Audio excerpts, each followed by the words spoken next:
As you all may have guessed, I am buying as much SOFI as possible, but the reasons why might surprise you. So I'll give you the 5 reasons I'm personally still looking to buy SOFI stock, and I'll also give you 2 big problems with buying SOFI stock as well, guys. So make sure you like the video if you like getting the truth off the hype, because that's exactly where you get today, guys.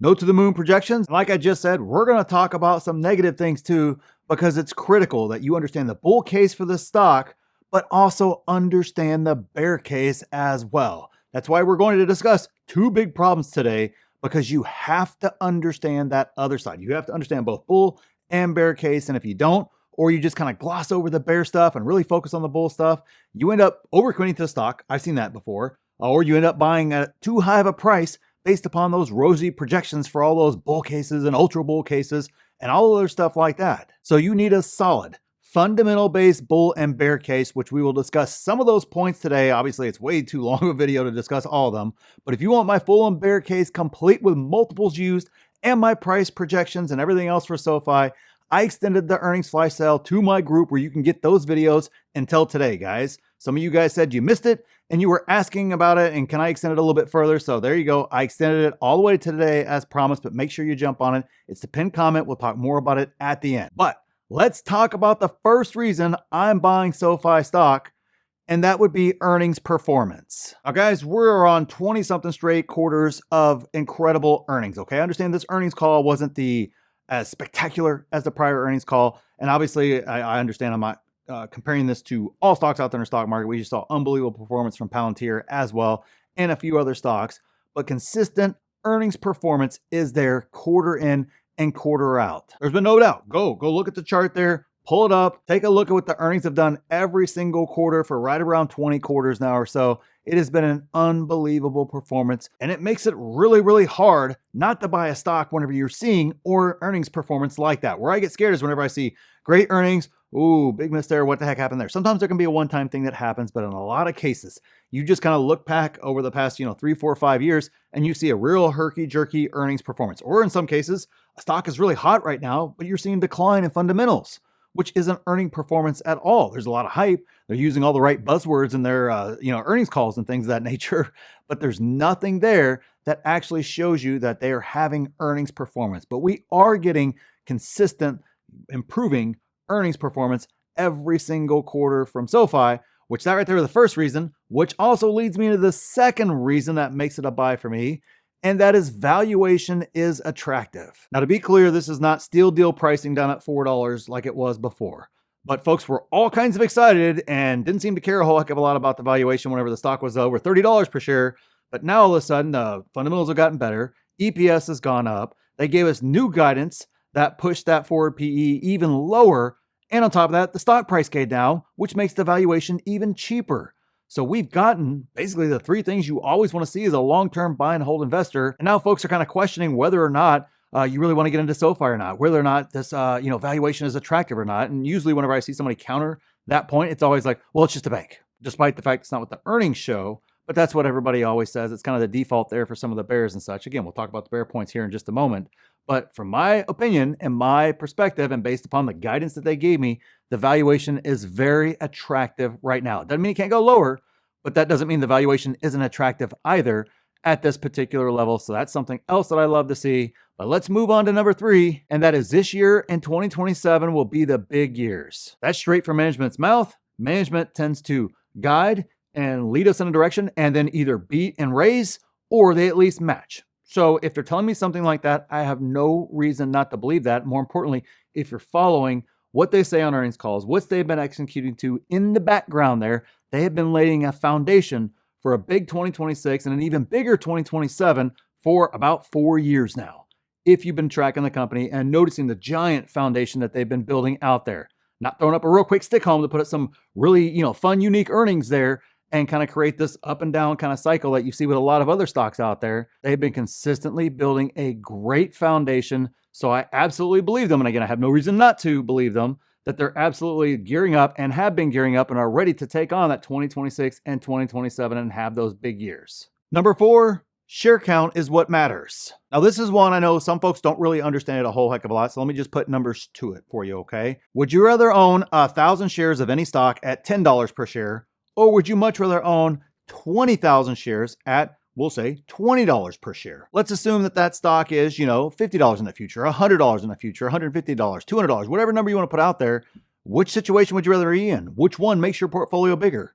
Of course, it's the one with the more shares, despite the fact you have a higher average. Share count is what matters in the end, and that's the reason why I love it whenever I'm getting earnings performance. I'm getting big years coming according to the management team and according to the foundation that they've laid. I'm getting a great valuation on a stock. That's perfect. That allows me to increase my share count. There's not a single person that goes, well, yeah, Palantir did great. It went on a big run, but I kind of wish I would have had less shares, right? Nobody ever says that. Oh yeah, I bought Nvidia back in, the mid 2000s, but I really wish I had less shares. I wish I would have bought less of it, right? Said nobody ever.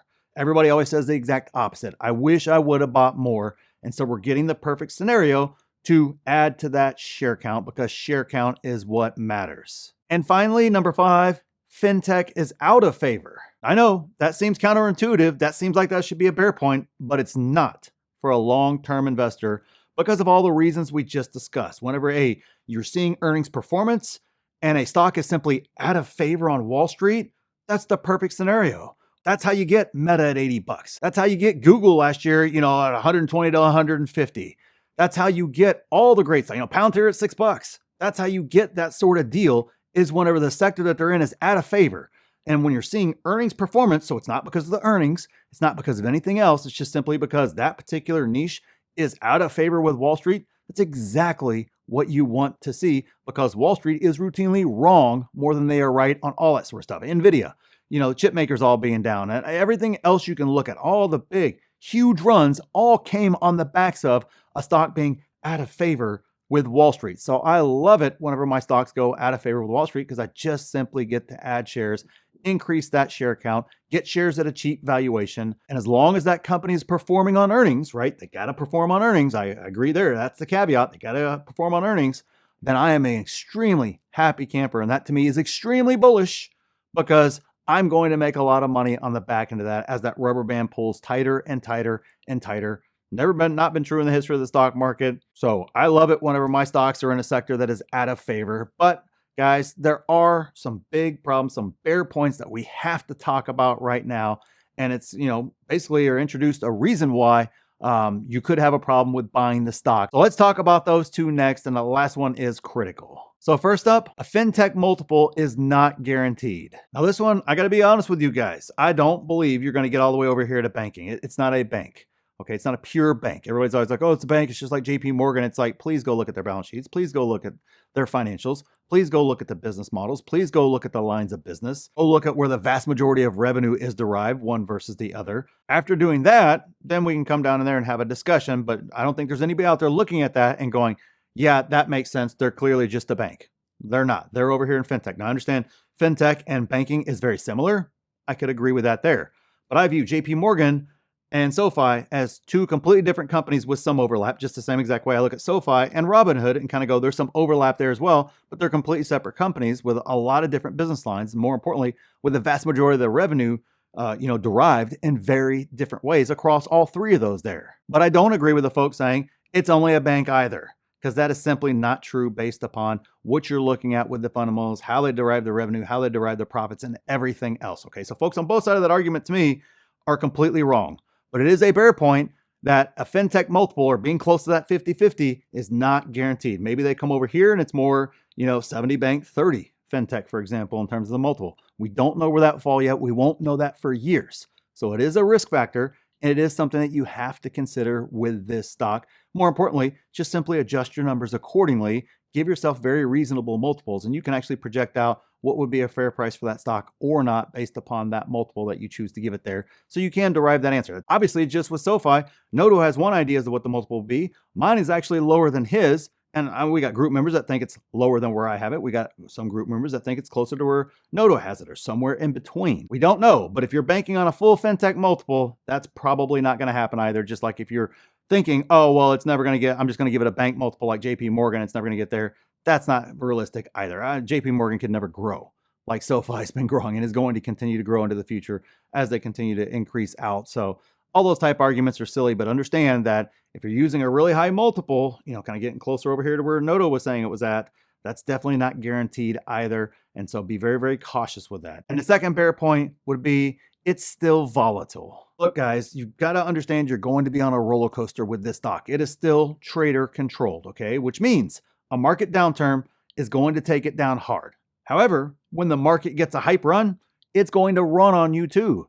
I'm sorry. Regardless of whether it gets in the S&P, doesn't get in the S&P, I don't freaking care. We've talked about that before. I'm sure we'll have to talk about it again as they come up for it again. But it's not a safety stock. It's not a steady stock. It's not that. If you want 40% growth and you want the kind of price, share price appreciation that we want, you have to understand that doesn't happen with steady stocks unless we're talking about mega caps. And even those, as we've seen, aren't necessarily the most steady either. It's moving in that direction, okay? No doubt it's coming over here from purely trader controlled in this direction, but it's going to take years to get all the way over there. Could even take a decade plus before you get all the way over there, if it ever gets over there. There's no guarantee that it actually will, but you got to understand it's still trader controlled, which means it's going to go up well past fair value and an unreasonable valuation. And it also means it's going to come down well below fair value to a very unreasonable, undervaluation type scenario that you can be in. When you understand that, then that's where your money's made. That's how you can avoid the hype. That's how you avoid buying high and selling low, is by understanding that dynamic and being willing to accept that dynamic, more importantly. And of course, do all the things that we talk about right here. Do your due diligence. Understand your valuation with the stock. Have a price target. Have a plan for if it runs up big. Have a plan for if it dips hard. Understand what you own so that way you don't get scared. You get excited in the right moment. We teach all that more in my group through courses, through free coaching, through live Q&As with me and the best 6, 7, and 8-figure Discord out there, all jumping in to help you out, guys. I extended it just for a few of you guys out there that asked about it. Make sure you jump on that. Check it out. It's the pinned comment down there if you want all that information. And there's so much more coming, and you get to lock in that price for life. I'll never raise the price on you once you jump in and you stay a member. So check it out. It's the pinned comment. See if a membership's right for you. And click this video here if you want to see exactly what I'm buying in this market. And click here to see my exact plan for this market. So thanks for watching, and we'll see you in the next one.